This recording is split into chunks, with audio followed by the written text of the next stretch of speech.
It is just a huge honor for me today to be podcast interviewing Dr. Sigrid Kvaal, BDS, Doctor of Odontology, Associate Professor, Institute of Clinical Dentistry, Faculty of Dentistry, University of Oslo, Norway, which has to be one of the coolest towns in the world, was qualified with a BDS from University of London, United Kingdom in 78, was created Doctor of Odontology, PhD at Oslo in 95. After qualifying, she worked for 3 years in England before returning to Norway. She has been employed by the Faculty of Dentistry, University of Oslo, since 1988 and has worked in private practice for 30 years. She has worked actively as a forensic odontologist since 87 and taken an active part in the identification work after mass disasters and in dental identifications following the recovery of single unidentified bodies. She has published articles on dental identification, age estimation, and PDT, which means photodynamic treatment, and don't ask me what that is, of oral lesions. Since 95, she has been registered as a forensic medicine expert in odontology by the Ministry of Justice and Police and the Commission for Forensic Medicine Norway. Since 2001, been a member of the Norwegian Identification Commission, and at present she is responsible forensic odontologist for the national team. She has been a teacher on the IOFOS, International Organization for Forensic Odon Stomatology, courses in forensic odontology since 2001 for the Norwegian Armed Forces Medical Services. She has been project coordinator for dental age estimation of unaccompanied asylum-seeking children. She has been teaching forensic odontology and ethics to dental students, as well as general and oral path. She is also a clinical instructor at the Institute of Clinical Dentistry. My gosh, she's been ruling it in dentistry for 42 years. And of course, you probably already know all about her because she was the very famous woman on solving a 40-year-old mystery with odontological techniques about a mysterious death in 1970. The woman from Ice Valley had several gold crowns and bridges on her teeth, which were not typical of Norwegian dental work. We posted that on Dentaltown Forensic Dentistry, and most of the comments are like, wow. And I asked her to come on the show, and I'm so excited you granted us. You know, there's so many people that want to talk about fillings, root canals, and crowns, but there's hardly anybody in the world that does what you do. What was your journey that led you to forensic dentistry? Oh, just by coincidence. I wanted to do some more than just drilling and fillings, and I contacted the faculty here in Oslo. And most of all, I wanted to do surgery. But at that time, it wasn't open for anybody else. So I tried to look at pathology, and the professor in pathology said, I want you to do forensic work. And there I am. Well, since we have so many kids listening to the show, a quarter of our viewers are still in dental kindergarten school, so they're not even old enough probably to remember when you were in international media about this case. So just for the kids, will you review that solving a 40-year-old mystery technique that went viral? No, I haven't sold it, and nobody has sold it. You're thinking of the death in Ice Valley? Yeah, the mysterious death in 1970. Oh, that is still unsolved to this day. That's still unsolved. But BBC did a beautiful podcast of it. And I just looked at it. It's still available on BBC. You just Google Death in Ice Valley. So it's BBC World Service, Death in Ice Valley. It was a cooperation with NRK, which is the equivalent Norwegian of BBC. Yeah, BBC, amazing journalism. Do you like the journalism of the BBC? Yes. You think it's pretty professional? Very professional. That's very fantastic. And that's in fact, this podcast got a prize. Is that right? Well, tell us about the podcast. We'll put the podcast in the link when we push this out, so they can listen to it. But how long is the podcast? It's 9 episodes. It's 9 and episodes? I think I was on the 7th one. 6 or 7th one. Well, we'll sum it up for us. No, that must be 4 is Telltale Tooth, so it must be about there. Okay. Well, tell us about the case. there's also a Facebook page to it, and lots of ideas is coming up on the Facebook. So the unidentified woman from Isdalen, and you said Isdalen was a valley in Norway? Yes, Isdalen is a valley in Norway. When they found her, that this is something like this. What they think she's found in November 1970, and had all her items of identity removed. And she traveled with several different identity, and all were fake. And this is what I found. She was partially burnt. It's quite difficult to sort of identify a woman from this. But this is a picture of the Isdal on the west coast of Norway, near to Bergen, which is the next biggest town in Norway. They also found her some biopsy, some pot slides, and they were then able to get some DNA from that. But this is her teeth. So Isdalen, that's real. That's the most northern part of Norway. No. It's just a valley on the west coast, not very far from Bergen. It's a very popular walking area close to Bergen. It takes about, I suppose, between 20 minutes and half an hour by bus out to that area from Bergen. Wow. So he was travel by bus. So whoever killed her was tried to burn her and take away her identity, and was really trying to... Well, we don't know whether she was killed or not. I haven't been able to establish that, or whether it was a suicide. But quite a lot of points point to the fact that she was murdered, but that hasn't been clearly established. And her identity has not been established. These are her teeth, and the picture is taken in 1970. And this is an odontogram, which my Professor Bang did in Bergen in 1970. And you see she's got lots of crowns and bridges. And I got some pictures of that. But first I will show you the x-rays, normal standard periapical x-rays, full mouth x-rays. I said she was traveling with false identity in her suitcases, which were left on the railway station. They found her fingerprints, but there were a wig in there. There was glasses without correction, 7 fake passports and coded letters, and 500 Deutsche Mark, which was the currency in Germany at that time. And these are one of the coded letters. And we think it's the way she traveled. And this is the map of which way she did travel. She did travel around Norway, and nobody really knows why she traveled around Norway. This is how she, from the hotel where she signed in. And the fingerprint expert says that her handwriting looked rather French rather than German. I got a newspaper cutting from the police, but that's all in Norwegian, so it doesn't say, but it was on the front page of the local paper when she was found. And then question, who is this woman? It's a black notice sent out in 1971. And black notice is a notice they sent to the Interpol about missing people or people has been found. And here you see part of the teeth.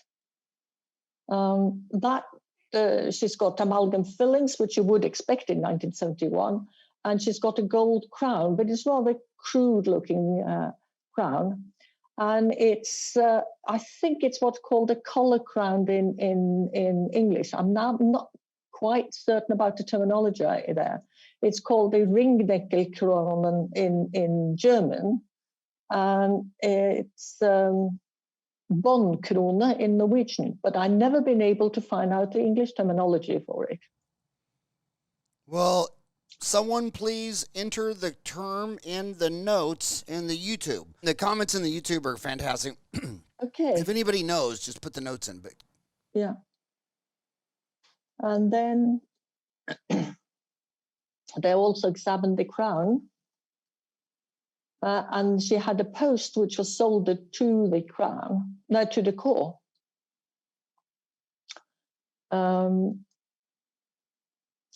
She's buried in an unmarked grave in one of the graveyards in Bergen. Well, they reopened the case in 2016. And this is my colleague, the professor in forensic medicine in Bergen, looking in the archive. And they then managed to find the tissue specimen and the dentition. And from the specimens, they were able to take DNA. We tried from the teeth, but we didn't manage to extract any DNA there. And when they looked at the DNA, she's most likely of European descent. The black notice I mentioned, and here is where they opened the teeth.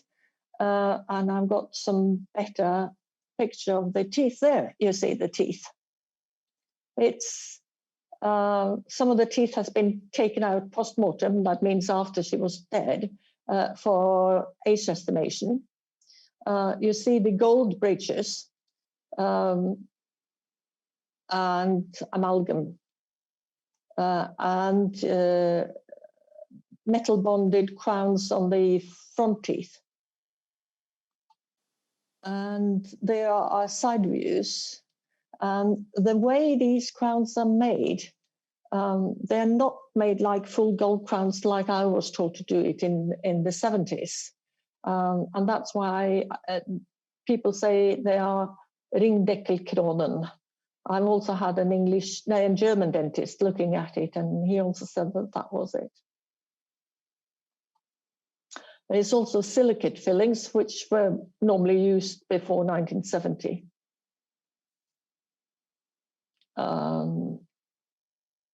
More of the teeth, acrylic veneer crowns on the premolars and on the front teeth. They've done element analysis on the colored fillings. That was another one. They've done age estimation, and that was early 30s. The C14 analysis, that was done a little bit later. Then they thought she was much older, but I think that was an overestimation. That's why I put a question mark on it. And then we took out teeth for analysis and did that to compare where they looked at the trace elements in the teeth, which could be where they could see that they had where the water supply was. And that was done in Australia. And what they came up with was this map here, some map here, some in Germany, and also over in Wales. Writing and dental treatment are definitely not English, because I was in England in the 70s. But with the French connection, she might be from the French-German border. She might have grown up in Nuremberg and then being, during the war, being moved to the French-German border. That's the hottest guess at the moment. But that is, that's another isotope they looked at. And you see the Wells area comes up quite clearly. And that's as far as it comes. There are the websites. And you see you can get it in many different languages. And what years were you working on this case? I was working on it in 2000. They opened it in 2016, 2017, 2018. And when did you start doing forensic odontology? 1987. So that's the year I graduated from dental school. So from 87 to 2020, in the last 3 decades, what's really changed? How you do it today versus 3 decades ago? Uh, the examination, not much, because that's virtually the same. But of course, we use now electronic registration and electronic pictures. And it's rather nice to be able to see the dental x-ray straight away and not having to wait till you've gone back to your office and develop them. Nice. Yes. Is And this then you can see whether, straight away, here was a root filling. It probably more x-rays in the dental records. The other big change is, of course, that we get electronic records, which is rather than handwritten records. And the electronic records, they are possible to read. They're not always possible to understand. I just had one in, which I didn't understand anything of. And it was written in Norwegian. But I could at least decipher it. now? You're from Oslo, so you're a Viking. Has there ever been any forensic odontology from the Vikings? I know they claim they found evidence in Canada, of their Greenland, Iceland. No, I haven't looked at any Vikings. I looked at some excavations from Oslo. I suppose that was the Viking time. That was before 1150. And that was from a churchyard. And they know that the burial was before 1150 because the church pillar was on top of that grave. And that was a woman. So, which I called Mother Oslo. Mother Oslo. So, so Norway has about 5.5 million people. Yes. So, how many forensic odontology cases would they have in a year? How many out of 5.5 million people? That has really changed since I started, because when I started, we got all the identifications. But as the years has passed, more and more is done by DNA. And now we get very, very few cases a year. I suppose we are up in 30, 40. 30 or 40 cases a year? Yeah. Well, that's still a lot of cases. I mean, 30 or 40 crime. That's for the whole country. And that includes accidents.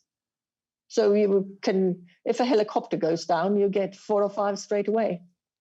So what do you think there's they say there's 1 million dentists around the world that practice like you and I do, and probably another 1 million dentists that it's their full-time job. I mean, if you go back in history, 200 years ago, we were barber surgeons.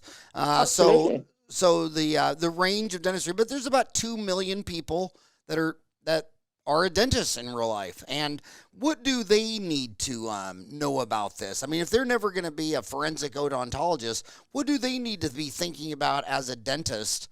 That's the record keeping, because that's the one the records which I collect to do the identification is equally important to the examination I do in the mortuary. Because unless you have something to compare with, you can't do an identification. So 2 questions. What records would you like us to be taking to help you? And number 2, what lack of records have been the most challenging for you that we dentists didn't do right? Well, I would want the written record, which most of us do. All the x-rays, I would like models, I would like photographs, and all the other information that you would have. Now, we just changed from using cadaver specimens to having electronic models for our teaching. And that's coming up as a possibility now, that you can send me a USB stick with the electronic model. And they can be stored in the computers, like you store the x-rays. Like the scanning, like 3Shape over next door to you in Denmark, Yes. Copenhagen. So now that they're taking oral scans Yes. for like clear aligner therapy, like Invisalign has the iTero, 3Shape has that. You're saying the digital models are very important. That's equally important to the written record and the X-rays. So you need photographs is also very good. I remember from working when I was working in Thailand after the tsunami, I very often came across an American record which had beautiful pictures in it. And suddenly I see this post-mortem picture and they're the same. So I just had to compare the pictures. It was fantastic. So written records, photographs, and oral scans or models, preferably digital models. No, it could equally well be plaster models. Okay, models either stone or digital? Yeah. Oh. And the same with the X-rays. If you've got older X-rays, like I showed you from the Eisdal woman, they are equally good to the electronic ones. Nice. In fact, in some ways, I think they are better because when I had them in the hand, I could say whether they were flipped or not. I can't do that with the electronic ones. And how many record sets do you think you've seen in your entire 3-decade forensic career? Ooh. That would have to be a guess. And what would the guess be? What would the range be? If I take 10 a year, that would be 30. Well, we had 3. How many were missing in Thailand? Yeah. So up to 500, I suppose. Okay, well, let's just, for simple math, 500.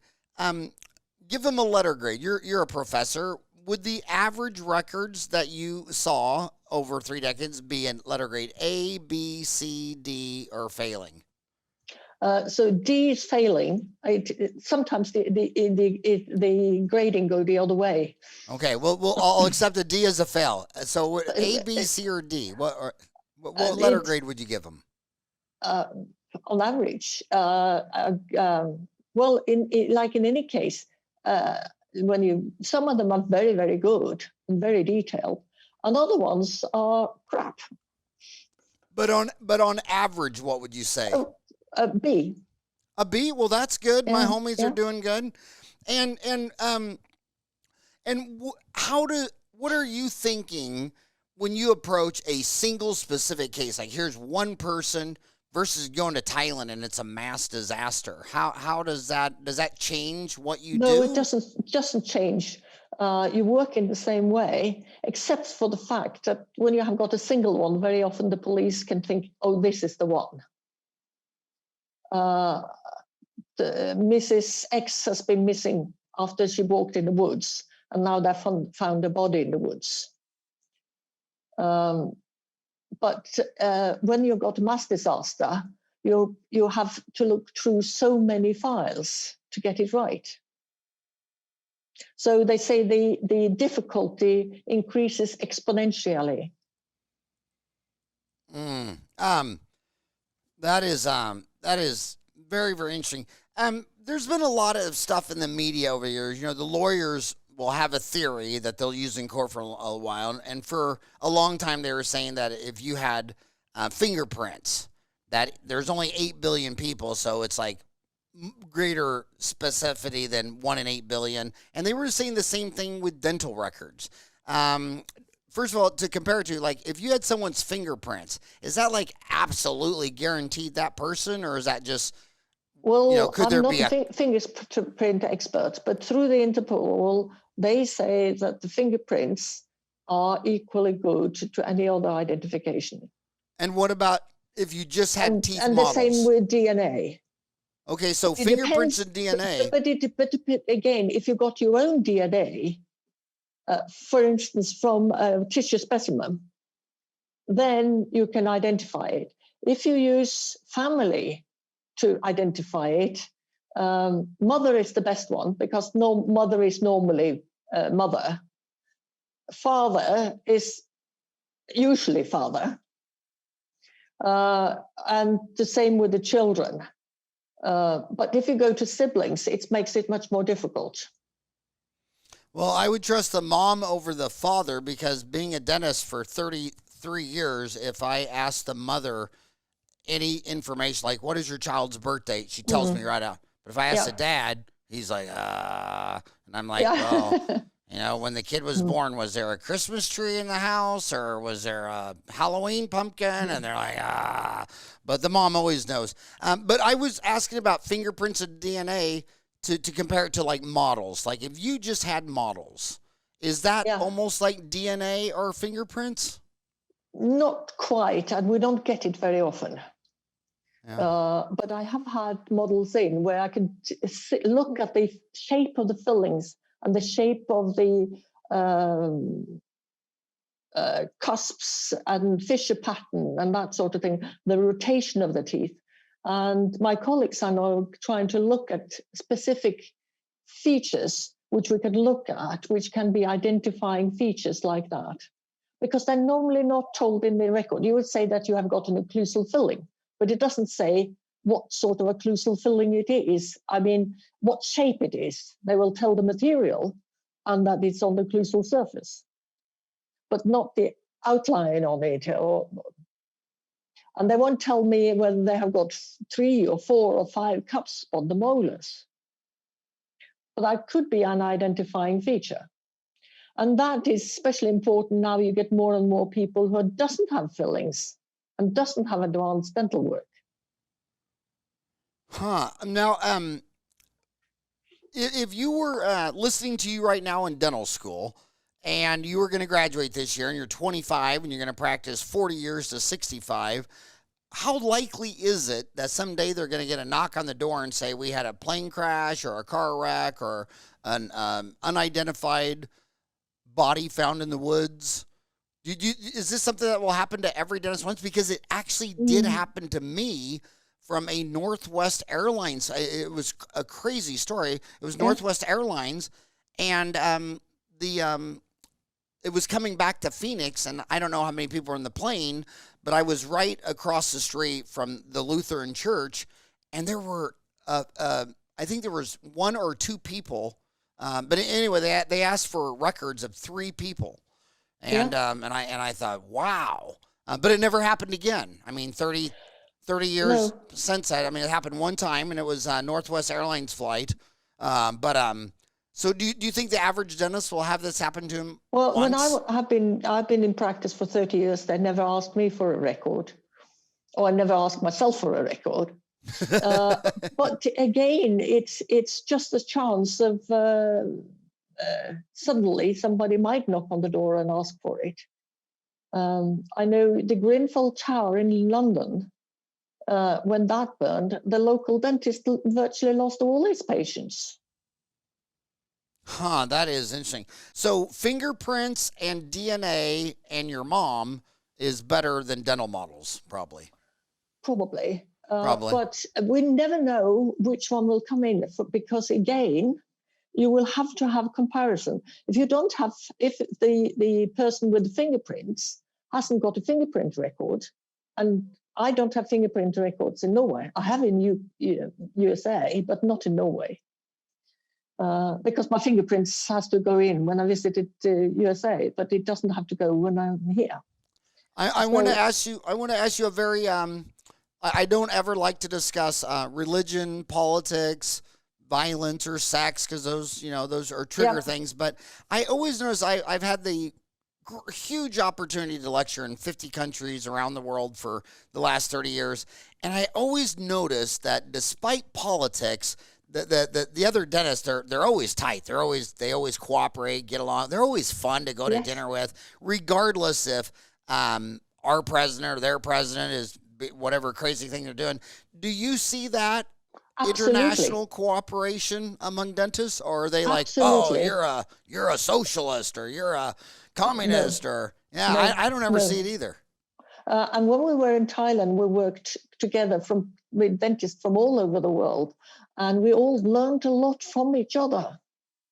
And from that sort of angle, it was a very interesting experience. And that has developed. So when I meet them again at international conferences, or we discuss how we go forward, that comes up again. And we know how these works.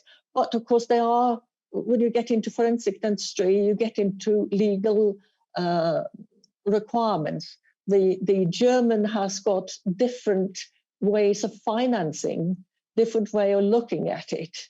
I mean, the philosophy of dentistry. So they did very little amalgam, but they do a lot of gold fillings. Whereas in England, they would do a lot of amalgam fillings. So I'm 58, and a dentist, so all my fillings are gold. I think I have like 7. I just think they're the best. Love them. But I do notice, the low cost, like soccer will always be the biggest sport in the world because it's the lowest cost. You just need a ball and a field, as opposed to hockey. Or even a ball of rags. That's how they started. Soccer started as a bowl of rice? Rags. Oh, rags. Okay. I love eating rice whenever I have the urge to eat 2,000 of the exact same things. I just eat rice. Whereas if, okay, that was a bad joke. But, so whenever I hear a dentist bad-mouthing amalgam, I seriously want to take him over my knee and spank him because, I mean, there's entire continents that can't afford a rubber dam and suction and adhesive dentistry. And I always notice that around the world, rich people who have many options are always trying to take away the one option a poor person has. Like, I'm a poor person, I'm at a dentist in Somalia, and they're going to do an amalgam. And it's always some rich person in Canada that wants to take the amalgam away from them. I'm like, well, yeah, you can take your amalgam away because you could have gold like Rich Howie. He's a dentist in America, or a pretty dazzling white filling because you're rich from Oslo. But do you think amalgam should be discontinued? Do you, because a lot of Americans, I have to tell you, a lot of Americans say, well, they banned all this amalgam in Scandinavia. And yes, I'm like, I'm not allowed to use amalgams. So but government, I don't have to take them out if they're already there. So my mouth is full of amalgams.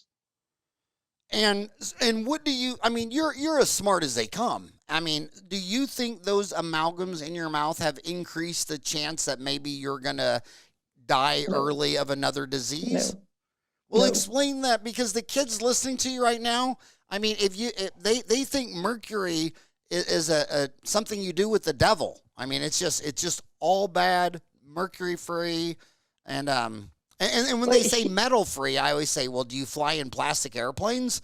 I mean, I mean, it's almost like now metal is bad. I'm like, I'm pretty sure there's a lot of metal in your car and your airplane. And so talk about that, because you're talking to a lot of people in the United States, Canada, Australia, New Zealand, Scandinavia, who just think amalgams are just evil. What would you say to that kid? Well, now you come into politics, because the argument here was that you polluted the environment by the mercury.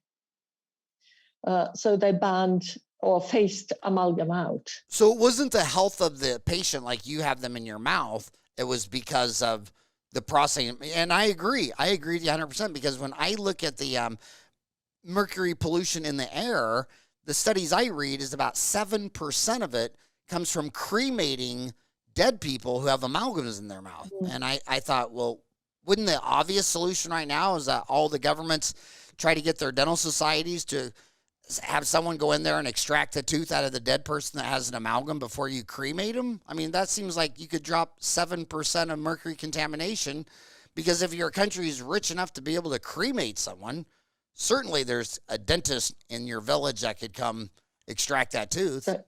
Yeah. Or drill it out. Yeah. Well, if you drill it out, it makes vapor though, right? Or not very much? Yeah, not so much mercury vapor, but of course you have to suck it away and it then goes into the fjord. But what I did test was how much mercury has the fish got in the fjord. Yeah, people who eat all the mercury, did they have more mercury in the blood? But they couldn't show it. And kids, I in dental school, before you drink the Kool-Aid and because once you drink the Kool-Aid and believe something, no one can get it out of your head. But I've been it was in Tanzania, and this dentist, amazing, was telling me that on YouTube he'd learned that amalgams were toxic, so he stopped doing amalgams, doing composite, and the patient's in basically a chair, and he has a bucket next to him, and he drills out the cavity, and then he acid etches. And then the girl sits up, rinses, spits in the bucket, leans back. Then he puts on the bonding agent, cures it, and then she rinses, spits in the bucket. And then he puts on the composite, and I'm just like, oh my God, it's just been so much better. Because amalgam, that, you could have just put it in there, and it would have just worked. And I just, this is just... Amalgam has been a very, very good filling material, and I'm convinced that it saved a lot of people's teeth. So going forward, how do you get a global policy when you have 8 billion people, where you have everything from a high-speed operatory with high-speed evacuation, a dental assistant under a rubber dam, versus probably well, yeah, because, I mean, if you take the 8 billion people and you condense them down to 3, one has a smartphone, one has a cell phone that's not connected to the internet, it's just a cell phone, and one has nothing. So if you're one of the 3 people who lives in a village without a cell phone or a smartphone, they need amalgam. Yeah. Do you agree? Yeah. Yeah, I mean, but my colleagues would kill me if I say so. Yeah, but I never cared if my colleagues kill me, because they're always they keep it dental. You know what I mean? If they disagree, they're not going to say, well, that's because you're short, fat, and bald. They'll just say, well, we just disagree. That's what I love about dentists. They can completely disagree and then go eat fish and chips and drink beer till 3 a.m. But the health authorities here, well, I can't even buy amalgam any longer. And I can't get developers for x-rays either. So I have to do electronic x-rays. Yeah, and that's amazing. And the people who always are leading those charges, you always know who they are, because they're always flying around in jets and staying in resorts. It's like they fly in a jet all the way to a conference to ban amalgam for some poor person. But internationally, is there just like one person that kind of is in charge? With the International Organization for Forensic Odon Stomatology, is that the apex leader of forensic dentistry? It's more an umbrella organization. It's more of an umbrella organization? Yes, but it is the international organization, yes. So that would be the one. Then you have to be a member of a national organization to be a member of the international one. So I believe the American Board of Forensic Odontology is a member of IOFOS. Okay, so that website, so if you're listening to this and want to learn more, one website would be the IOFOS for the International Organization Forensic Odontostomatology. So odonto, that's what, Greek for dentist? And what's the difference between odontology? Yes. So what's the difference between odontology and stomatology? Are those just synonyms? One's Latin, one's Greek? They're synonyms, but they wanted to include stomatology was used very much in Eastern Europe at the time when the organization was formed. So they wanted to include that group as well. And is this And IOFOS is the word, an acronym, which you can say. So are you is your group successful in getting the young kids? I mean, out of every dental school class, is there at least one kid that's interested in learning more about this? Normally more than one. Normally more than one? Yeah, and I can't use them all because I don't have that many cases. And what do you think attracts them to it? Why did they get interested in dead people instead of bleaching, bonding, and veneers? Yes, sometimes they want to do other things. And I suppose in the same way as I did, expand my knowledge within other field than just dentistry. So I love, and I'll tell you, I love the international cooperation among dentists. My favorite meeting is the Cologne meeting. for international. I mean, you go to Cologne, it's only every other year, but there's usually 100,000 dentists, and they're from all 208 countries. I mean, it's just crazy fun. Is this? Do you guys have a yearly annual? No, is it biannual or every third year? Every third year we have a meeting, and it should this year have been in Dubrovnik. But of course, as everything else, it was cancelled.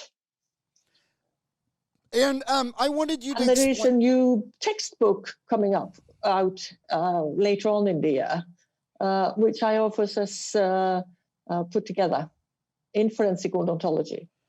So you mentioned a word earlier that a lot of people might not have ever heard of or thought about, but you mentioned Interpol. And on the website, there's an Interpol disaster victim identification.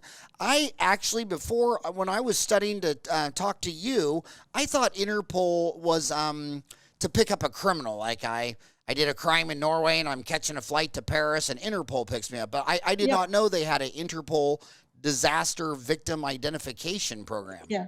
Because so talk about Interpol. I think it's the same. It's a international police organization, and I don't think America is part of it, but I'm not absolutely certain about it.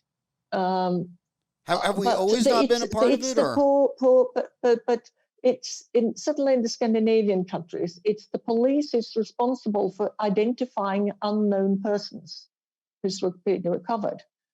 And so when you have international accidents, then you want the cooperation. And so the Interpol, there is a steering group which work to facilitate that, among them having a computer program and how that should work and what should be included in the computer program, etc. Yeah, so the American Society of Forensic Odontology is President Roy Sonkin. From NYU. Have you ever met Roy? No. Yeah, he's, gosh, there's so many. In Arizona, where I am at, it's John Piakis. He's the Maricopa County Medical Examiners. There's just a lot of them, a lot of very interesting people that do this. There's a book on it. I do know there's a manual of forensic odontology that Dr. Richard A. Weems, DMD, and diplomat of the American Board of Forensic Odontology from Birmingham, Alabama. Is that the go-to textbook these days? Or or the new IOFOS book, which is coming out. But what's coming out? Would expect that the American ones, I haven't got the American one, because the legal system in America is very different from the Norwegian legal system. So does that mean they take bribes differently, or it's just one? you can put it that way. No, you got the adversarial system, whereas we have got a Napoleonic system. Okay, explain that to me. I'm a dentist, but you say U.S. law. Yeah, but if you have a case and it's taken to court, then each party would have their own expert witness. But in Norway, I would be appointed by the court as the expert witness, and not having two expert witnesses fighting against each other. It's also, I don't have to go to court and witness and show what I've done. I just present it to the police what I've done. As in identification cases. So I wouldn't have a coroner's inquest. Well, I'll have to admit, I've had many, many, many fantasy dreams before in my lifetime. It's happened at least a dozen times where they switched out all the lawyers in government and replaced them with dentists, and we all lived happily ever after because we're based on math, physics, biology, chemistry, as opposed to bribery and... No, I wouldn't say that. I disagree with some of my colleagues, especially when it comes to age estimations. But that is also a driving force forward. Are they right, or am I right, or is none of us right? It doesn't mean we're not friends, but we can disagree on the case. So, about aging of teeth, I'm at the age now where a lot of the things that I learned, in college in the 80s, like the 3 laws of thermodynamics. Well, hell, now they have 4. In fact, the first law is now the 0th law. So they left the 3 laws of thermodynamics and added 0. Now there's 4, and I just love it when I see how much it's progressed. But when I was in dental school, my anatomy biology teacher, Dr. Bernard Butterworth, who I love, said you cannot tell from a skeleton if it's a boy or a girl. And nowadays, some people say that's changed. Has that changed? No, not from a boy or a girl, but from a man or a woman. Because we change in puberty, you change shape. Okay, so a child at 10 and under couldn't tell. No. What age are we changed enough where you could say that's a boy, that's a girl? I'm not an osteologist. Yeah. But they do change eventually. You change in puberty, and it will vary because you always have that biological variation. And what about the age of teeth? Where tell us how that works, and how is it common to get a bunch of dentists to agree that this is the age of the person based on their teeth? Yes, you can normally do that, but how accurate it is more the question. I mean, very often I find I can use different tables and get very much the same age, but it isn't accurate because of the biological variation. Huh. And also, we just talked about it today, quite a lot of methods use regression analysis, and that isn't accurate enough today when we have got computers who can make all the advanced data analysis. So just explain it to me like I'm 5, because your PhD is flying over my head. But it's something I struggle with myself, is the statistics behind it. But I have found out that it depends how many you put into your research. It depends the age range. It depends how many in each age group you put into your research.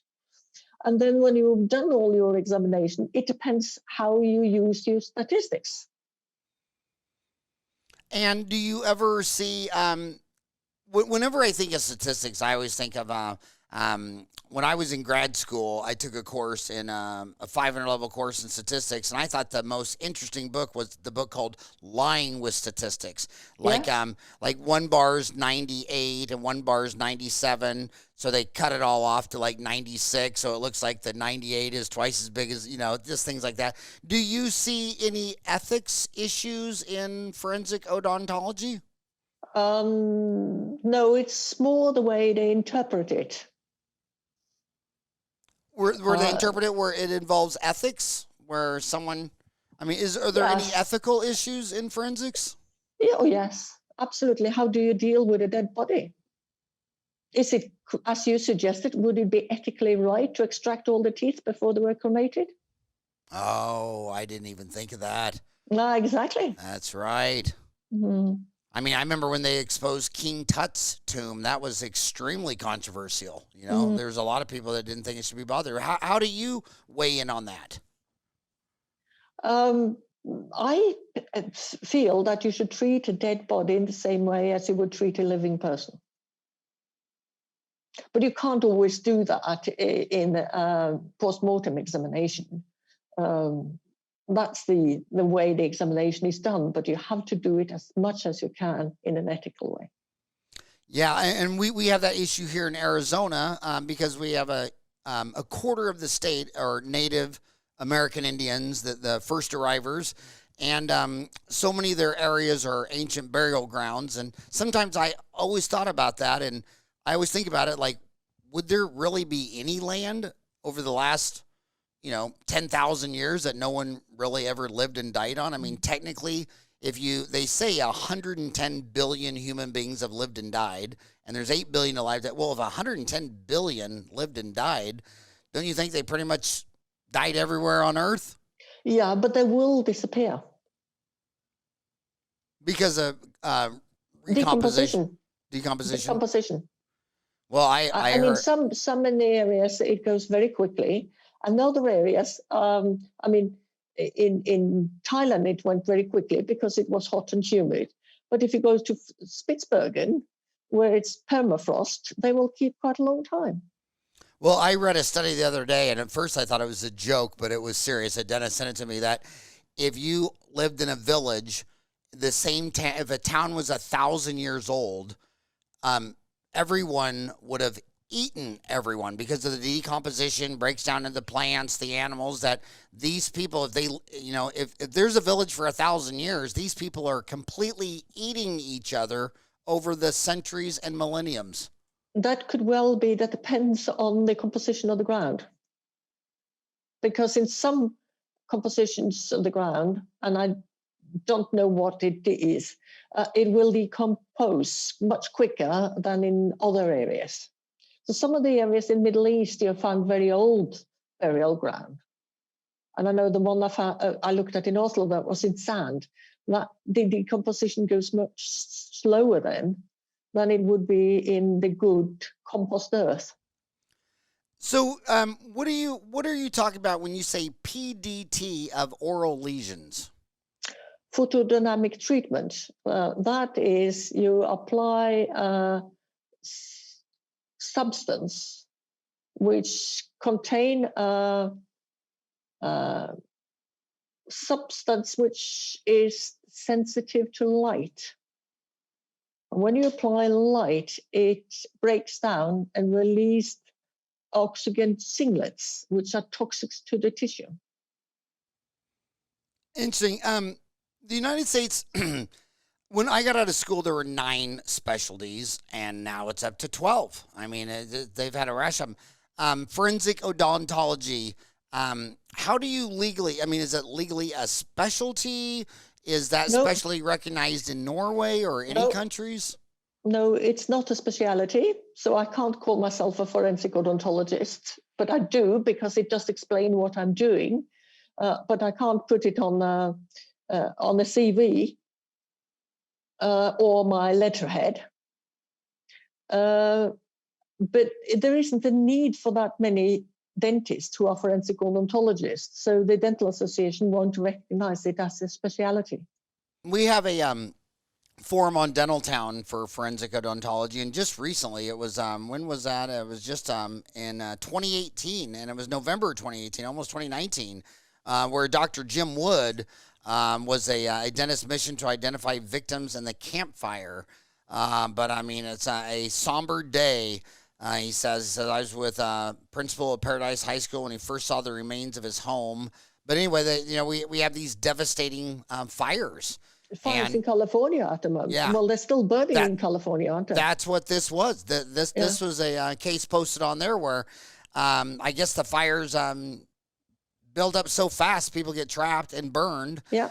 And or try to get out too late. So my question was, okay, if I lived in house number 101 on A Street, and you go in there and I got caught in the forest fire and there's a burned up person, do you pretty much just assume, well, that's you look up the address, that's where Howard lived? The police wouldn't do that here.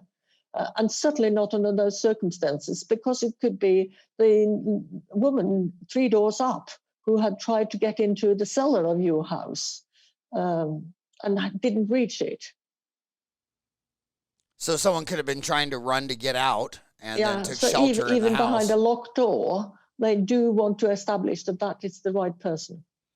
Well, the real reason I wanted to bring you on the show the most, I mean, not only are you incredibly interesting, but I was blown away when archaeology, when Germany claimed they found a tooth in Germany that could rewrite all of human history, that the archaeology fossil teeth discovery in Germany could rewrite human history, where they were saying a 9.7 million year old discovery has left a team of German scientists scratching their heads. The teeth seem to belong to a species only known to have appeared in Africa millions of years later. Did you ever? It was on, and now it's in the Rhine Museum.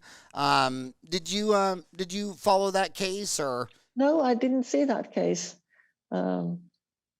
I'll email you the link. It was in the posted fine. in the under the forensic dental deal, but I loved forensic the most because, again, back to our anatomy teacher in dental school, Dr. Bernard Butterworth. You have your normal anatomy, physiology, and all that stuff. But he said first day of class, he goes, by the way, if you just want to read something fun, read The Naked Ape by Desmond Morris. And he goes, I'll loan my copy to anybody. So I jumped out of the chair and grabbed it. And forensic odontology and anthropology, it seems like that's fascinating. And there you link different subjects together and you cooperate with other people. Like I showed you from the Ice Valley, you have used specialists in Australia, you used specialists in Germany to see, could we find a solution for this? And is it one of your hobbies, since you're a dentist and a forensic odontology, do you just have a natural love to read anthropology? Because when they find, human remains, it's usually going to be teeth, yes, not soft tissue. And I find it rather fascinating to see how what I find in the human body can be linked to the history books I read. And the history books is this emperor won this war and this king won that war and that sort of thing. But what was the normal life like back in 1100? And what do you think it was like? I know it was a civil war because the history book says it. And then I find the skeleton, which has got sword cuttings on the jaw.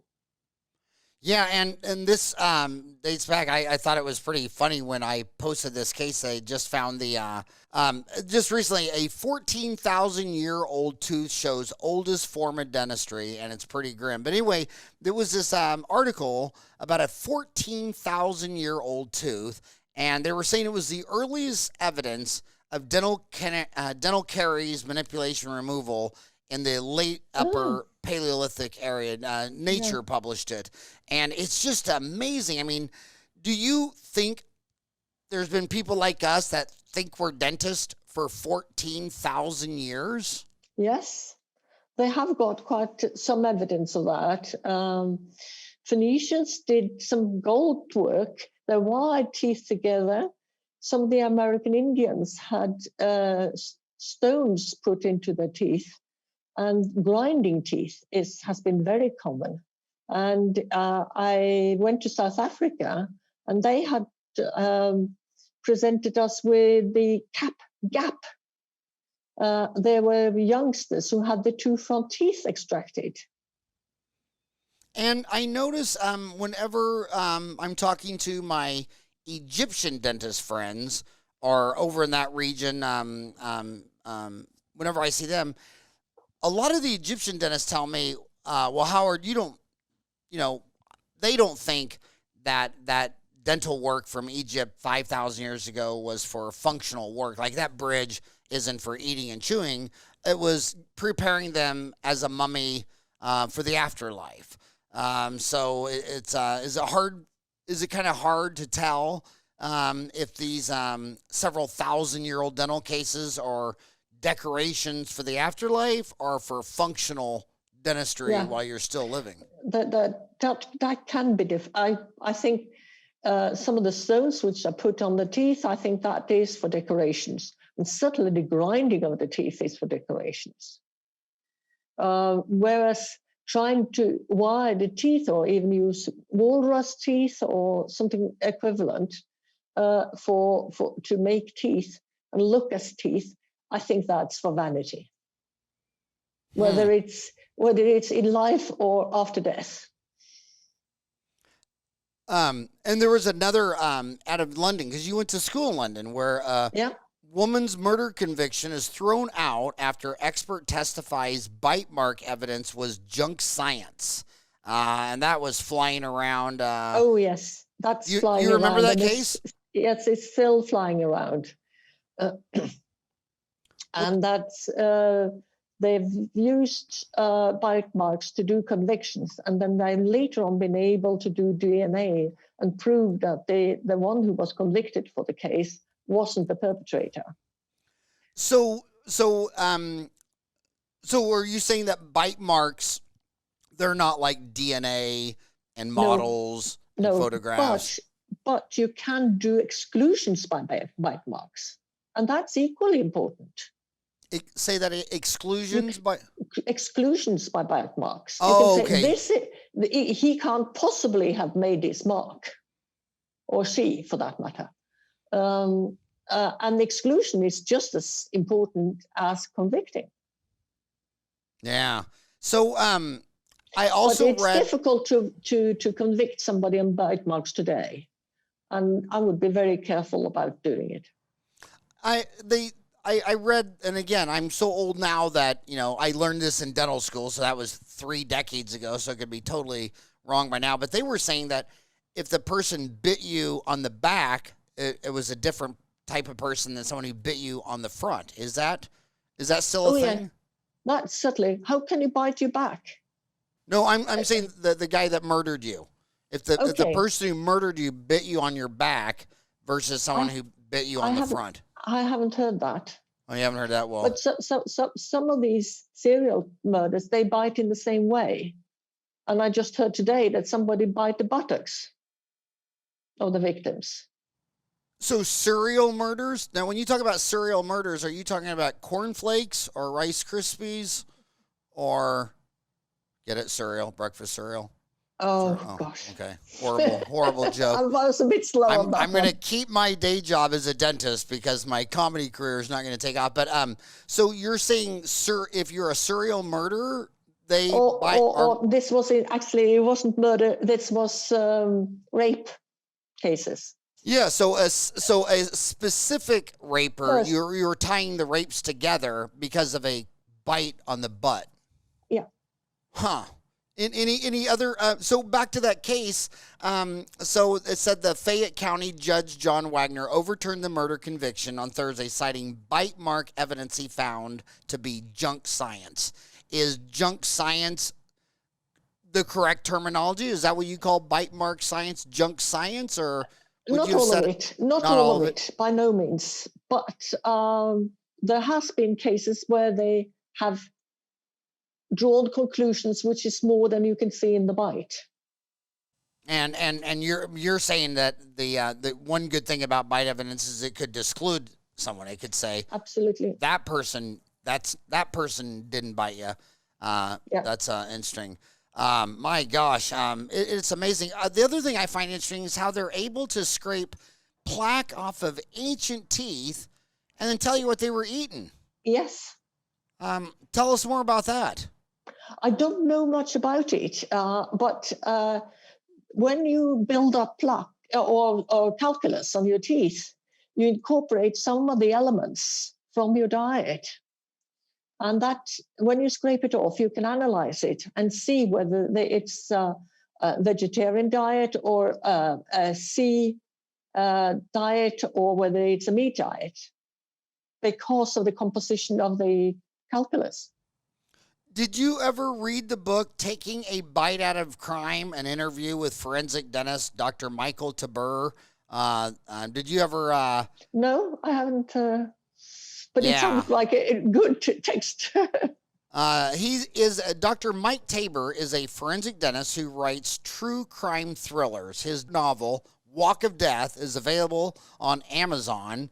And if you're a dentist, it's a forensic novel. It's a novel, but Mike did a really great job. It's a great read. He's from the University of Tennessee, but I would think if you're a forensic dentist, you ought to read this novel written by a forensic dentist, Dr. Michael Tabor, Walk of Death. As a student, I read one from a dentist, and that was quite fascinating.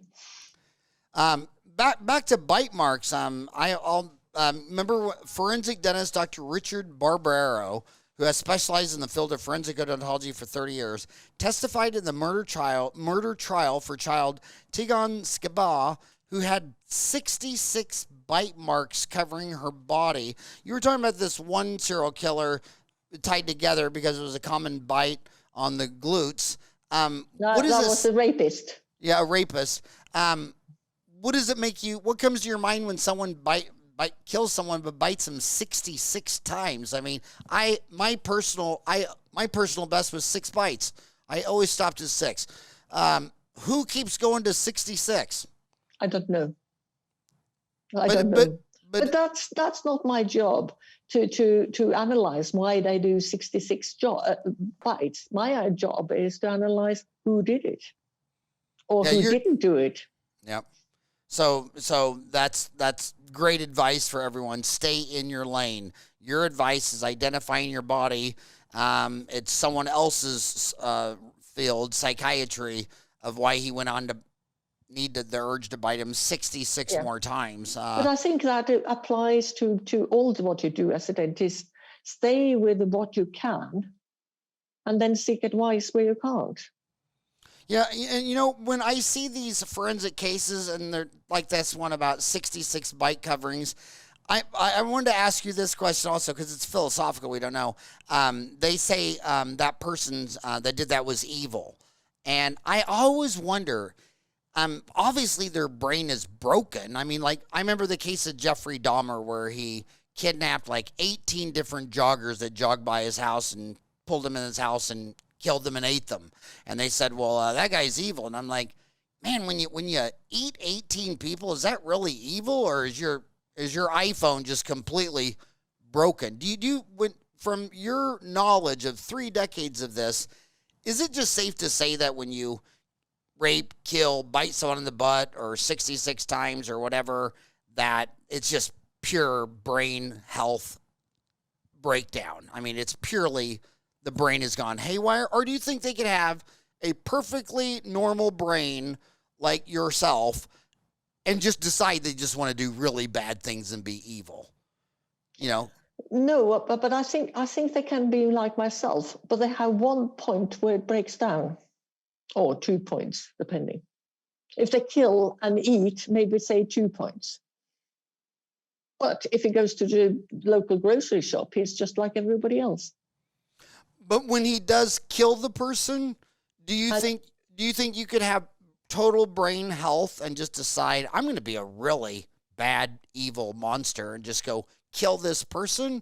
Or do you think their brain obviously is not working correctly and it's a pathological brain that does these evil things? Because some leaders' history where they were saying, I don't want to mention names because it's such a trigger word, but one man who was completely evil also was an intense methamphetamine drug addict. And so they're sitting there thinking, would he have been that evil if he wasn't a meth addict? You know what I mean? So I'm just wondering.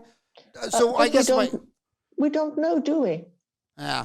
I always wondered, could a perfectly normal, brain healthy mind be evil? Then you see people do strange things suddenly. And then years later, they wonder, why on earth did I do that? Yeah. The brain, it's I imagine it's going to be another 1,000 years before we really figure that out. So, someone asked on Dental Town, I already asked you this question, but it says, hello, I am a general dentist practicing 2 years out, and I was curious about dental forensic as a specialty. When I search the web and the associations, I generally cannot come up with answers to how the logistics of specializing works, how long it takes, how does one become a forensic dentist, how much is the average salary, the demand, and is it a full-time specialty or one that is done part-time with general dentist? And most of my colleagues are part-time and do the occasional work. Yes. The salary, well, we are discussing that at the moment. We think part of the reason why we have so few cases at the moment is because we ask for money per case, whereas the other ones are paid an annual fee and has to do all the cases. It's part of their job. Well, like say in the year 1900, there were no specialties in dentistry or medicine, by 2000, the dentists had 8 or 9, and the physicians had 58. And now the general dentists it's 2020, and they're up to 12. Do you think, given enough time, forensic dentistry will be a specialty? Say before this century's over, before it's 20, before it's 20. Before it's 2100. I don't like to predict the future, but thinking back, when I started, we were still using typewriters. Right. We didn't have computers, we didn't have Zooms, we didn't have electronic X-rays of files, we couldn't telephone to America, we didn't have CT, we didn't have MRI, a lot of things. And yes, we did use drills with water, but it's just been introduced. I mean, it's gone such a lot of things which we wouldn't dream about 40 years ago. So predict for another 80 years, no way. So I one of the things I love the most about travel, like some people think they're into architecture or art, and what I see it is everyone's into variance. I mean, I love it when you go around the world and there's 2 million dentists. They all have, the same brain, the same patient, the same disease, caries, gum disease. But I love the way they try to treat it a little differently. You know what I mean? And you just brought up drills, and that's another one. Like, I notice in America, almost everyone uses an air-driven handpiece. But of the hundreds of dental offices I went into in Europe, the majority were electric. What variances have you seen around the world where same dentist, same patient, same disease, and they treat it differently that you found very interesting? And do you use electric handpieces or do you use air-driven? I don't do drilling and fillings any longer. But in your school, we're in Oslo. Because when I teach in surgery, so they use both. They use both? Yeah. But my father qualified in 1938, and he used a pedal drill. Yep. We call that's in my home now, but did he call it a jackrabbit? Don't know. That's they called it over here. The old dentist that kept it called it a jackrabbit. But I always think it's interesting the variance. So would you say, you don't know for a fact, but of the 5.5 million people that live in Norway, the number of dentists, would you say if someone was going to get a filling done, it would be more likely to be done with an electric handpiece or an air-driven handpiece in Norway? Air-driven handpiece. Oh, it would be. Yeah. It would be air-driven. That is surprising. What I can't believe we went over an hour. And what time? It's got to be late there. It's got to be what? 9:30. What time is it? No, it's 10:20. So the bars are closed, so you're not in a hurry then, right? No. Yeah, you can't go to the bars now; they're all closed. Yes, no, they don't close till midnight in Oslo. Oh, so you're speaking to dentists in many countries. What is dentistry like in Norway? How would you describe it to someone who's in Indonesia, India, or Brazil? What is the dental industry like? Is it mostly free enterprise where I set up my own business, or is it more I work for the government? It's split in two, but because the children from the age of 3 until 20, they got free dentistry. And because it's free and there's no alternative, most children will go to the local to the government dentist or municipalities as it is.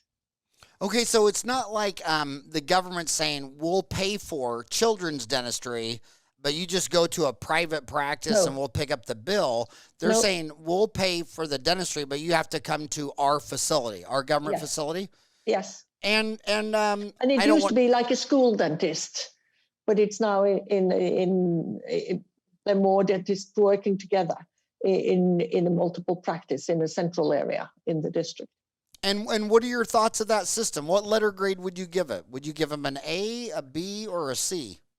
That I would give and be.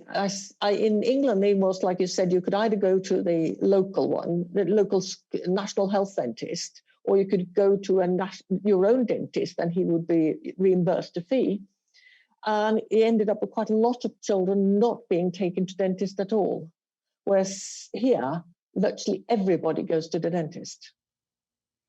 So England is the best example because, they had the biggest organization in the world. I mean, they always said the sun never set on the British Empire. And the one thing I've noticed from lecturing around the world is that no matter what city you go to and wherever you're lecturing, at least 10% of the class is from London. I mean, or went to school in London. I mean, it's just so international. So that would be the perfect question. They probably, the ones listening around the world, are very familiar with England. I mean, everybody knows London, the NHS, all that kind of stuff. So compare the system of dentistry in Norway to the system of dentistry in the UK, London. Yeah, I'm a bit out of date, but as it was the National Health Service, and you had school dentists or community dentists who treated the children, or the children could go to the local dentist and have the fees back. For the adults, you could get the dentistry done by a national health dentist, or you could have it privately done. In Norway, the children would go to the community dentist, and they don't have an option if they don't get it free. But all the adults, in principle, should pay for the dental treatment. And then that comes in, then it's a social status that you had nice, white, shiny teeth. And people are embarrassed when they don't have that. So there are a few diseases and conditions where you can get some support for dental treatment. Since we've gone over an hour, I'm going to ask you this question, and if you say, I don't want to answer, I can cut it off. No one will even know. This is the most controversial question in all of dentistry, and that is water fluoridation. I mean, there's people who, because, you said your government pays for dentistry for the kids. Water fluoridation, I don't think anybody's doing water fluoridation to save grandma and grandpa. And the thing in America, it's so controversial. I mean, we should just talk about politics and Putin and Russia and Xi and Trump.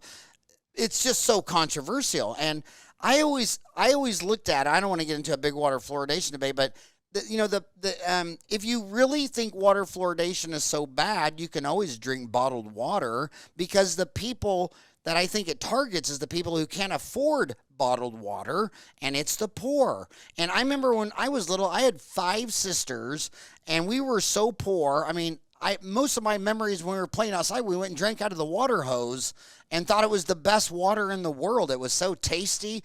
My God, again, it's rich people who can afford bottled water, taking away the one option of getting fluoridated water to this poor kid who has to drink out of a garden hose or a public sink. But I want to ask you to weigh in on that. Does Norway practice community water fluoridation? No. And it hasn't been an issue here as long as I have been a dentist. There are a few private wells which has natural fluoride in it, but that's all. On the other hand, you can't get toothpaste which hasn't got fluoride in it. So Oslo won't sell. Is it illegal to sell unfluoridated toothpaste? No, but you can't get it.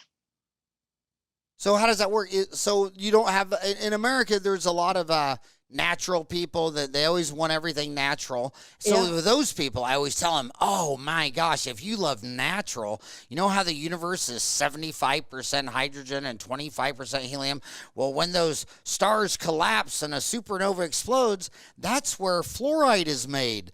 And it's the 13th most common element of the Earth's crust, and it shows up naturally in the water of the ocean at 1.3 part per million. And if you just keep saying natural every third word, they'll love it, even though I think natural is a horrible word. I mean, black widows and praying mantises are natural, and they eat their mates. A black hole is natural, and it eats an entire galaxy. But for some reason, they don't think of all the bad things in nature. But what do you think of community water fluoridation? I know there are in specialist shops. You can get a few toothpaste, but normally you wouldn't get a toothpaste without fluoride. So they also stopped advising children to take fluoride tablets. They did stop that? Yeah, because they get over fluoridation when they can't. They always get fluoride with the toothpaste. And another thing I've noticed when I'm in countries like when I'm in any major city near the sea, there's a lot of seafood in the diet. Whereas if you get 1,000 miles inland, like in central United States, like Kansas, or you go 1,000 miles in from the ocean of China, the seafood, it's mostly cow, pig, chicken. But do you think, does the average Oslo, what do you call them, Norwegian? Norwegian. Do you guys, would the average Norwegian eat, how many times a week would a Norwegian eat seafood? At least twice a week. About twice a week. And do you think that's probably where they're getting enough fluoride anyway from the ocean, from seafood, since the ocean's 1.3 part per million? I think it's more from the toothpaste. Because the toothpaste is 1,000 part per million. I can't remember. Yeah, that's amazing. My gosh, was there when you're coming on the show, was there anything you wanted to talk about that I didn't bring up? No, but I had another show which I made up today about something something I did last year. That's a discovery on the south coast of Norway, which was done in 2019. And somebody was out and he wanted to grow some more potatoes, and he found part of a skull. And they sent it in to make it to do a C14 dating on it, and it said it was from the 18th century. And then he went over with a metal detector, and he found something more. He found rubber boots, and he found a gun. And the rubber boots is definitely not from the 18th century. So then they started digging. He called the police, and they started digging a bit more, and they did recover quite a few remnants from a skeleton. And also the teeth and jaws. And it was most of the mandible and fragments from the maxilla. And I took x-rays of it. And then they had the dental record, which was from 1948. And I could compare the dental x-rays from 1948 with the dental x-rays they took in 2019 and make an identification on it. Wow. And that shows how important it is to have the dental records. And my gosh, I was a very bad boy. I usually had my dental assistant write up all the records. I guess it depends on... you just need really good records. I don't know. I don't know if I'm a really good role model for that, because I delegated that out. Something I insisted on doing myself, because I'm legally responsible for what is written in the dental record, and that's my responsibility. Yeah. Well, Jeffrey Tonner is a dental lawyer. He's been on the show several times, and he always talks about records. You just can't do enough. I mean, the chances of me knocking on the door and wanting the records is small, but it might be somebody else saying, what did you do? Why did you do this? Couldn't you have done this one differently? And you end up in a legal case. And then the record is your only defense. Well, I'll tell you what, Dr. Sigrid Ingeborg Kvaal, Associate Professor, Oslo, Norway. It was just an honor to have you come on the show today. Thank you so much for coming on the show and sharing all things forensic odontology. And my final question is, Halloween. Do they have Halloween in Norway? Is that a? Well, that's something we had to have adopted from America. It's an American Yeah, tradition, so but it's only been in the last, I suppose, 20 years.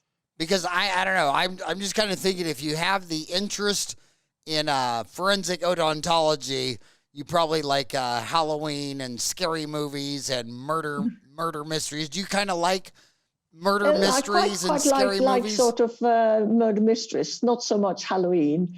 But murder mysteries you interest you? know that is an Americanism from All Saints. Yeah. And I used to always tell And my we do celebrate All Saints. I always thought it was very weird when I was little about two of my 5 sisters. They loved to watch scary movies, and then it scared them, and it altered their sleep, and it freaked them out. And I never liked scary movies at all. And I always thought, why would anybody want to watch a scary movie or a murder movie? But I guess who likes to parachute? Who likes to? We all like weird things, but I'm not a big fan of scary movies or murder mysteries, but I love forensic odontology, and I just love the fact that you came on this show. Sigrid, thank you so much for staying up past your bedtime, and I hope you can have time to get to the bar before it closes at midnight. Thank you so much for coming on the show. Thank you very much for having me on your show. All right, well, have a great evening, Sigrid. Good night. Thank you very much. Good night.